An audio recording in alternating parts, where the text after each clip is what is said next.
ओम शांति। बाबा हम सभी को श्रेष्ठ स्वमानधारी बनाने आए हैं। आते ही याद दिलाया, बच्चे तुम बहुत रॉयल कुल के हो, तुम ब्राह्मण कुल की महान आत्माएं हो, तुम देव कुल की महान आत्माएं हो, तुम प्रभु पालना में पलने वाले हो। स्वमान जगाया हम सबका। और बाबा कहते हैं कि जितनी ऊंची दृष्टि से मैं तुम सबको देखता हूं, तुम भी अपने को वैसी ही ऊंची दृष्टि से देखो। जरा विचार करें, बाबा हमें किस महान दृष्टि से देखता है। वे देखते हैं कि ये वही हैं जिनकी मंदिरों में पूजा हो रही है, ये वही हैं जिनके दर्शनों के लिए भक्त लंबी भीड़ लगाते हैं, ये वही हैं जो कभी सृष्टि के हीरो एक्टर रहे हैं।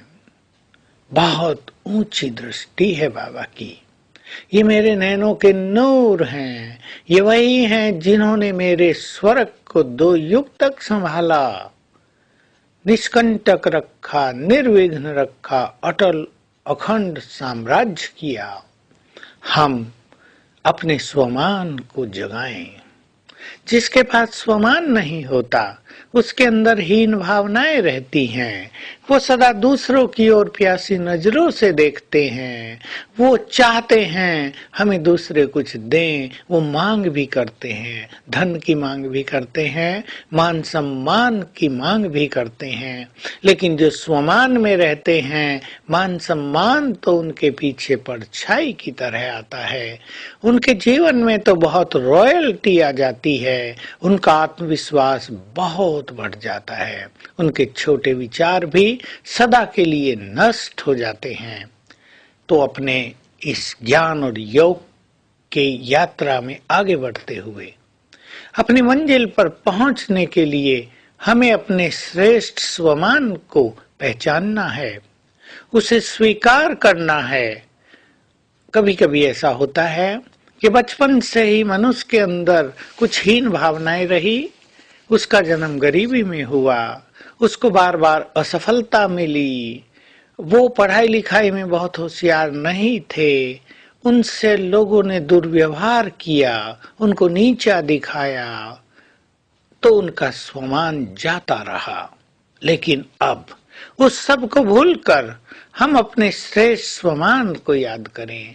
मनुष्यों ने हमें स्वमान भले न दिया हो, लेकिन इस समय तो स्वयं भगवान हमें स्वमान दे रहे हैं, सम्मान दे रहे हैं। हम उसके ईश्वरीय नशे में रहा करें और पुरानी बातों को संपूर्ण रूप से विराम लगा दें।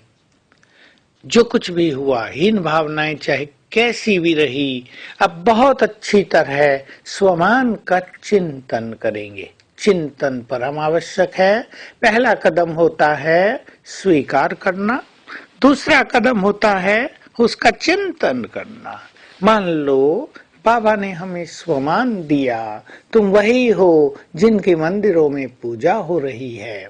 हम इसे स्वीकार करें। स्वीकार इसलिए करें कि जो हमें कह रहा है वो हमारे आदि मध्य अंत को संपूर्ण रूप से जानता है, हम तो भूल गए हैं। दूसरा है हम इसका चिंतन करें, देखें, विचार करें, कितने महान हैं हम ऐसे पूजनीय थे कि हमारे मंदिरों में हमारे चेहरों पर भी अब तक दिव्यता और तेज झलकता है।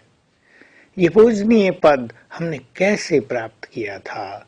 स्वयं भगवान जब धरा पर आए तो हम उसके कार्यों में सहयोगी बने थे, हम पवित्र बने थे, इसलिए हम पूज्य बन गए। चिंतन करेंगे तो जिनके दर्शनों से ही भक्त प्रसन्न हो जाते थे, वो मैं हूँ। तो मेरा चेहरा कितना दिव्यता से भरपूर, कितना महान होना चाहिए। तो आज सारा दिन हम ये अभ्यास करेंगे, मैं इष्ट देव देवी हूँ, हीरो एक्टर हूँ, इस सृष्टि की महान आत्मा हूँ।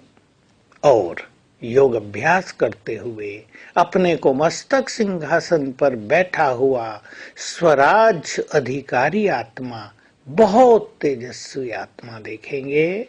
ये देह अलग है, मैं अलग हूँ, मैं स्वराज अधिकारी हूँ, मन बुद्धि की मालिक हूँ, मन बुद्धि को मेरे आदेश का पालन करना ही है। अपने मन को बार बार कहेंगे तुम शांत हो जाओ और बुद्धि को आदेश देंगे, हे मेरी बुद्धि तुम स्थिर रहो, स्वच्छ हो जाओ, बिल्कुल दिव्यता से भरपूर हो जाओ, क्योंकि तुम्हें अब बाप समान बनना है। ओम शांति।